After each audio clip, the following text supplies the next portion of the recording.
It's the Sittin Sportside podcast, exclusively on 1045theteam.com. I feel like going into this podcast, we should be playing like the Jaws music, because I just feel an absolute shellacking coming from the mouth of Cody Marshall about. So if you're a Dolphins, Bills, Jets fan coming into this podcast, listening, hoping to hear a bright glimmer of hope, listen, I'm here to tell you that I'm going to give it to you, because I might come out and say, you know, I like this about certain teams, but the mouth of Cody Marshall might just absolutely obliterate any kind of hope you had in your team. Let's let the man speak for it. Oh, you know what? All the other divisions we go down to the top two. Might as well start at one. Start at one. Winner of the Cody, winner of the AFC East, it's the New England Patriots. I hate to say it. Nobody likes them in the area. I get it. I apologize to all the Patriots fans that That's we actually do have. That's not entirely true. I think there's a decent all amount right. here. They're too good. They're too well coached. Bill Belichick keeps it real simple. You know what he's going to do, and he's going to execute it perfectly. He's going to make a guy who probably on any other roster would be mediocre into something great that's going to contribute, like a Chris Hogan. Chris Hogan, where'd he come from? He was okay on the Where'd Bills, he come man. from? I liked Where'd he him on come the Bills. from? He wasn't great on the Bills, and he's a great role player on the New England Patriots. Man, he had the nickname 7-Eleven when he was on the Miami Dolphins during the training camp in Hard Knocks. He's always open. 7-Eleven? Except who was going to give him the ball? True. All right, fair enough. Ryan Tannehill was going to hit a guy who was always open. But no, I mean seriously, if you don't like Bill Belichick, if you don't like the New England Patriots, at least have respect for what they do. They do everything that you have to in order to win games. They don't try to do anything out of the ordinary. It's very rare that Bill Belichick will run a trick play, and if he does, it's well thought enough through that, guess what? It's probably going to work. I mean, if you toss it to Julian Edelman, because he was a former quarterback, then he's going to throw it down the field. Only, hang on, Julian Edelman's hurt now. He's out. He's hurt. He's gone. Hang on. Hang on. The rest of the division thinks that they might have a chance. Here's why I'm going to tell you why you don't. The Miami Dolphins, you're bringing in Jay Cutler. Jay Cutler's Jay Cutler. He probably should have been more successful with the Bears. I know that's a little bit of an oxymoron considering the cast he was around with the Bears. But still, the guy was highly touted out of college and played relatively well with the Broncos, and then just couldn't get it done with the Bears. The Jets, I don't even know anyone on the Jets roster. That's an exaggeration. That's total hyperbole. But come on. You're still talking about Hackenberg and Bryce Petty and McCown? What do you want to talk about? I want to talk about somebody who's going to win you some games here, that is a legitimate quarterback of the future. Someone that you can rely on a little bit. No reliability there. I mean, hang on. I'll give him credit. They brought in Jermaine Kearse.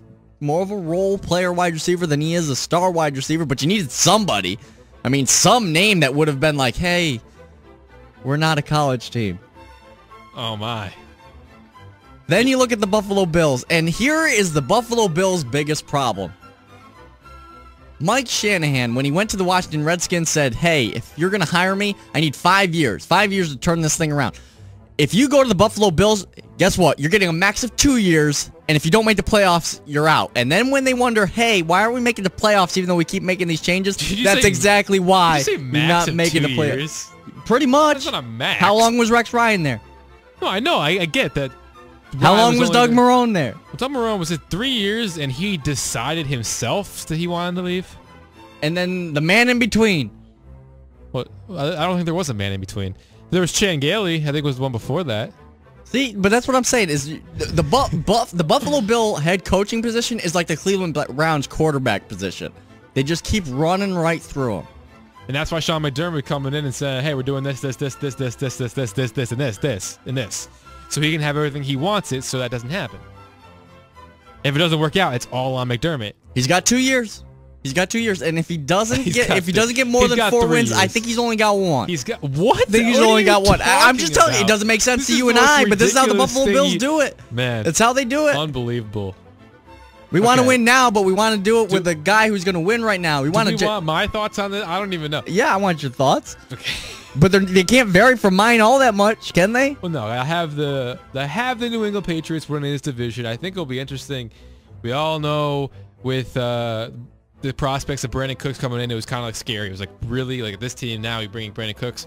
You lose Edelman, so now it kind of evens things out a little bit. But then you bring in Philip Dorsett. Now that's interesting. A former first-round pick who has this great speed, right, out of Miami.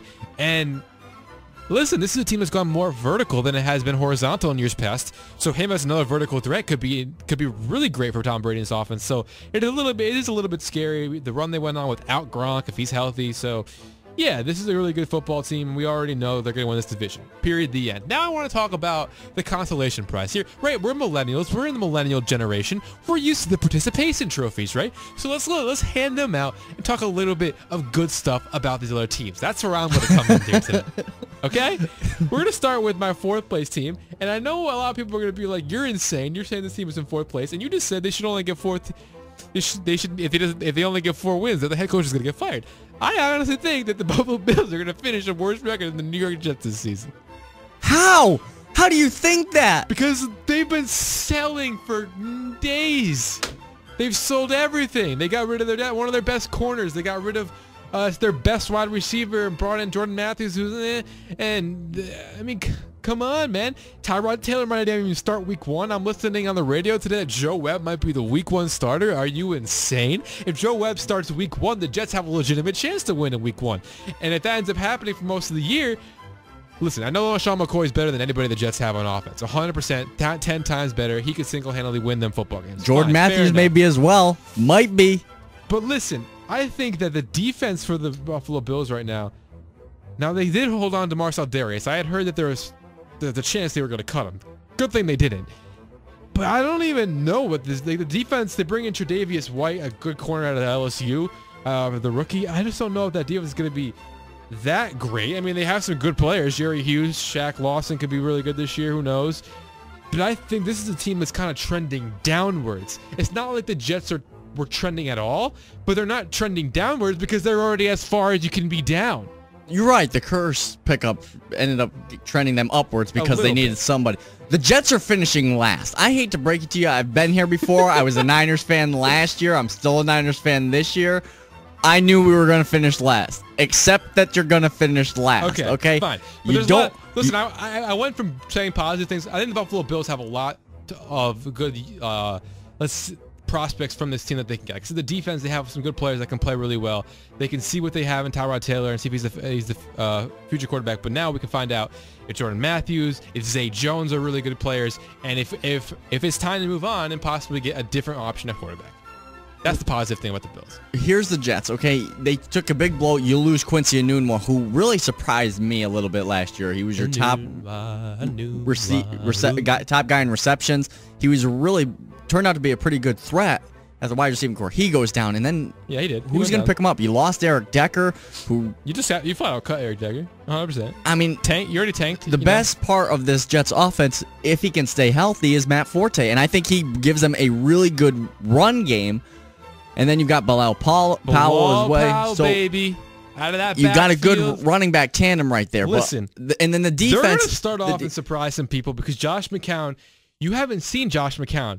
The one you saw him a little bit in the 4th game. You didn't see him at all in the 2nd and 3rd game. That 1st game, 1 possession, he led them to a touchdown. So all I'm saying is Josh McCown is probably a little bit better than other people want to give him credit for.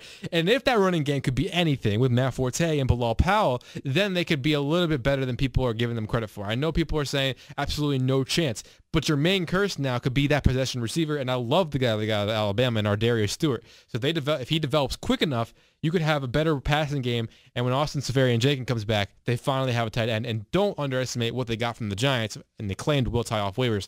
Another good tight end. We went from having nothing last year at the tight end position to, I mean, I know they claimed Seferian-Jenkins last year, but this year they actually have a full Seferian-Jenkins, a sober Seferian-Jenkins could be really good for them on offense. Their defense is really, You're trying to argue that McCown's good, but McCown is good he is your typical backup quarterback.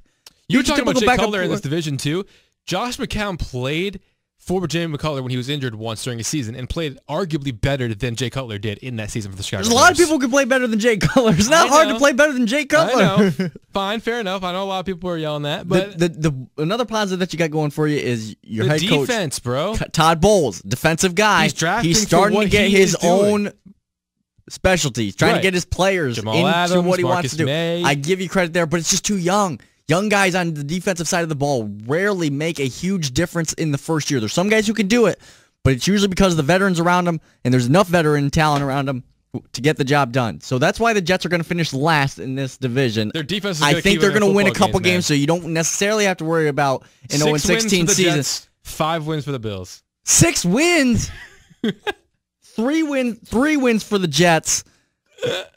I'll get to the Bills in a little bit, but 3 wins for the Jets, that's a max. Dolphins maybe are 4. the unanimous for us second place team, right? With the Patriots obviously first. So no, I'm going to go with the Bills are going to come in second. Wow, you like the Bills that much. I think the only thing that the Bills have against them is what happened in the wide receiving core. You trade away Sammy Watkins and then cue the music. The demeanor on this. Cue the music. Anquan Bolden drops the bomb on you by saying he's going to retire. I didn't see it coming, and I was actually. It was a whole 3 weeks. He was like on the team though. He was still going to be your wide receiver. I know, but still. So now you're turning to Zay Jones, Jordan Matthews, and I think that those guys are going to be good enough. I mean, if I'm Zay Jones, I'm stepping in there and I'm like, hey, I've got a real opportunity to become potentially the best wide receiver on this team. Jordan Matthews gets himself out of a situation in Philadelphia where he might have been waiting a few more years on the playoffs. Who knows? Maybe they can make it this year. And then Tyrod Taylor has... Where you can find out what we think about the Eagles on our previous podcast on youtube.com/team1045. We don't think very highly. Wait, no, don't put that on that. We have some good thoughts on the Eagles. And then I do. Tyrod Taylor, I haven't really had a problem with Tyrod Taylor. There's a lot of guys who you're like, oh, mobile quarterbacks, forget about it, not going to do anything. Tyrod Taylor has kind of under the radar stayed relatively healthy enough. You like enough. Deshaun Watson, don't you? I do like Deshaun Watson. Yeah, I think Deshaun Watson's going to be fine in Houston. But Tyrod Taylor, I think, is the quarterback of the future for Buffalo compared to what they've had. Yeah, I think he's going to be fine. Buffalo, I think, has started to get it going in the right direction. I mean, I've talked about the problem with head coaches not keeping them, but I think that if they stay the course, they will be fine. Well enough to finish second. And why? Because the Miami Dolphins have Jay Cutler, have a great coach in Adam Gase who knows what he's doing on the offensive side of the ball. And who do you have the best season under? Did Jay Cutler have his best season under Adam Gase? Let's face it. As far as I know. And everybody's... Are you not high on Jay Ajayi? I know a lot of people are. I'm not as high as some people. I'm skeptical on Jay Ajayi. I am too, but if he is the workhorse that they think he can be, then you don't necessarily need Jay Cutler to win you football games. If Ajayi repeats what he did last season, the Dolphins are fine. Then you're looking at them, again, contending for the wild card, that kind of thing. But look at Miami. For years, this team has had the formula to be a playoff contender year after year, at least a wild card.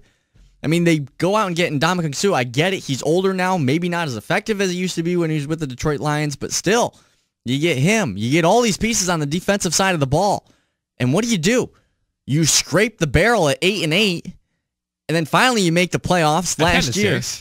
Right. But what I'm saying is before last year. Right, okay, yeah. And then finally you make it last year, your quarterback goes down, and I think Ryan Tannehill is another up-and-comer. I think he's a guy that we can look at, and I think he's going to have a pretty good future ahead of him. He just needs to get that knee fixed. Matt Moore ends up playing your playoff game, and at that point everybody was thinking, Miami's out. And they competed with the Pittsburgh Steelers in that first round, so I give them a lot of credit. So now you're giving my prediction of them in second place a lot of credence. I mean, I think the Dolphins in second place. The defense is a good enough defense to get the job done. I like the offense enough for Jay Cutler. Trust me, here's what it is with Miami. If someone looks at you dead in the eye and says, "Who's going to beat New England?" Just in one game, not in the playoffs, in this whatever. division, it's very meek. Who's going to beat them in the division? You're going Miami. Yes. Miami is good enough to beat New England. Usually they end up beating them in Miami. But then what do they do the next time they play them? They lay an egg. And then all of a sudden, let's say, it used to be when Buffalo was down, but okay, let's say when they go and play the Jets. Here's another thing you can almost bet on. Miami might drop a game to the New York Jets because this is a team that is so up and down. 100%. You don't know what they're going to do. And they can't afford to be like that with a guy like Jay Cutler as their quarterback. They've got to find a way to put it together, and that's why I think there's too much uncertainty with this Dolphins team, and it's why I have to go with them at third. I think the Bills are a little more, you know what you're going to get. We came into this podcast saying, we can spend 5 minutes. We all know the Patriots are going to win it. We're approaching 15 minutes into this podcast. You going to be late? I might be late. But But, man, some crazy thoughts on both ends. I think I know I'm crazy for saying the Jets are going to finish in third. I think you're crazy for saying that the Bills will finish in second, honestly. I think that the discrepancy is big enough for the Dolphins there to finish it. One thing I want to touch on last time here, just between you and us. Go ahead. Bigger impact with the Julian Edelman injury. Danny Amendola, Chris Hogan. Who's going to get a bump? Who's going to be the biggest impact player for the two guys? Who's going to be the bigger impact player or a bigger bump in fantasy or something like that? Bigger impact player.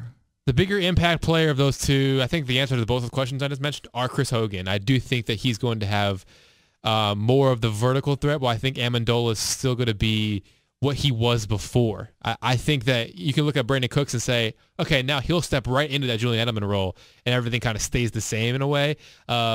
But no, I definitely think Hogan will get a little bit more of a jump. I think Amendola is just what Amendola was going to be from the beginning of the season to now. Yeah, I think Amendola, he's become a great role player in his time in New England and everything. It's amazing how he was so injury prone during his time in St. Louis, and he's been able to stay healthy for most of his time under Bill Belichick. And I think Brandon Cooks will be your top wide receiver on that team. That's why I left him out of that argument. But you do need a guy who's going to back you up and take some of the defensive pressure off of you. So whether it be Chris Hogan or Danny Amendola, I like Chris Hogan. It's nice to see a guy like he did last year kind of come out of nowhere and perform as well as he did for New England, and I think he is the go-to guy right after Brandon Cooks as far as getting those receptions, marching that team down the field, and giving Tom Brady, as people call him, the GOAT, the opportunity to throw and have other options to bail him out of danger. Yeah, after all this has been said in this podcast, hang on one more time. James White's also their running back, University of Wisconsin. So I just had to get that in. Well, after all that's been said in this podcast, we'll see you in January where the Patriots will be playing in yet another AFC Championship game. Right? Am I wrong?